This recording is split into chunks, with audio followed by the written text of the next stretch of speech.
เขียนอวยพรลงไปในใบการ์ดนี้ขออวยพรให้เจ้ากับเขาโชคดีเพียงมาแสดงความยินดีในวันที่14 กุมภานี้ขอให้นั่งจงสุขีเลอขอให้เจ้าได้กับเขาสมใจ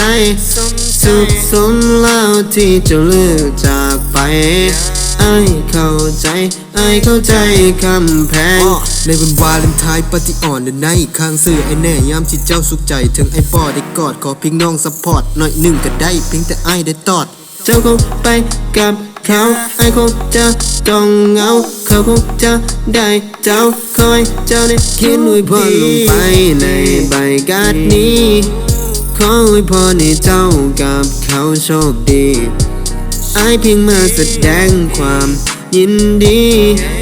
ในวันที่14 กุมภานี้ความมาของเฮาที่มันมีมาแต่นานถึงตอนสุดท้ายมันก็ต้องอวสานคงจะสิ้นสุดหากที่มันทรมานเจ้าได้กับเขาก็ขอให้มันหวานถึงในใจมันสุดแสนจะขึ้นคมแต่ต้องยอมรับว่าตัวบ่เหมาะสมถ้าคบกันไปก็คงพาเจ้าจนให้ได้กับเขาที่เขารวยและเหมาะสมจะ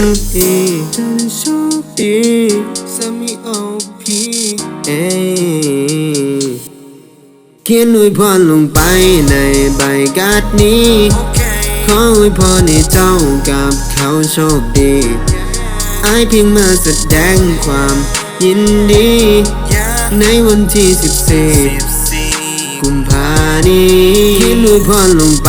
ในใบการ์ดนี้ขออวยพรให้เจ้ากับเขาโชคดีเพียงมาแสดงความยินดีในวันที่14 กุมภา